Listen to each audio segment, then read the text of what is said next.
Hello and welcome to Kezbookreviews. How are you all? I hope you're all very, very well. The weather here in Perth is freezing cold, but spectacular day sunshine. Oh my goodness, I can't wait to get out there today and have a little sun bath. So what have I got for you today? Well, while I was on tour, I read this book here. What a fabulous read. Thoroughly enjoyed it.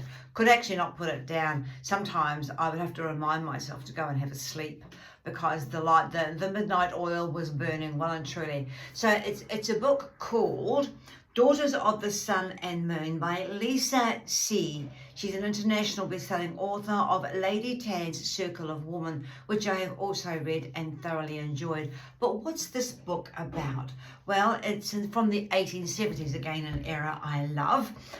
Three Chinese women arrive in a small, dusty and violent pueblo of Los Angeles.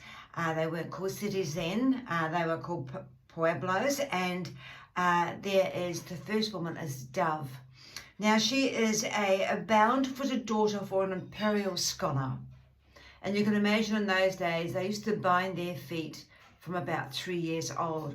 What a painful experience that must have been. Your toenails would actually grow into your foot. How painful that would have been.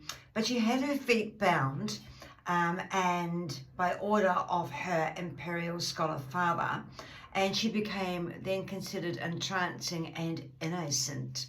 The poor woman could hardly walk. So then she was sold. She was sold as a bride because of her beautiful feet to what they call a gold mountain man in America. Now these were gold diggers. They really were. They went out. There was the old wheelbarrow pickaxe sort of action going on here. So she married a gold mountain man.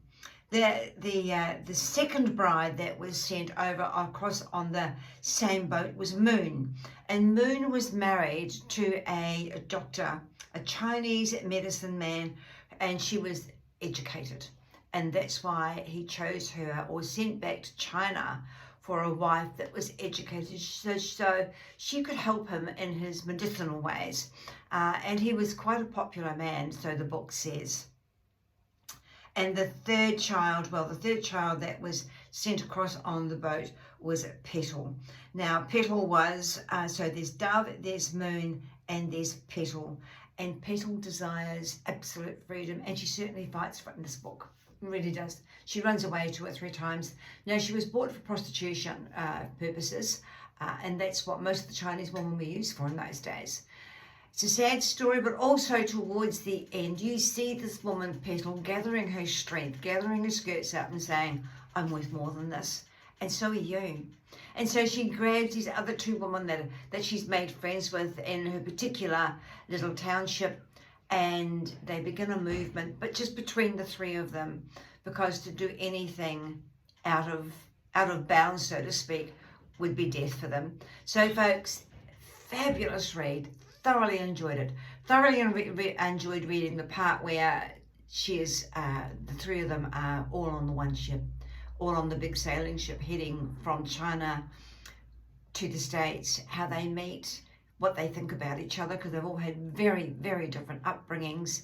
Absolutely mesmerizing book, could not put it down. I'll put more above as I normally do. That's me for the day. Have a beautiful weekend that's coming up, and I will talk to you very soon with a fabulous author and a wonderful book. That's bye from me.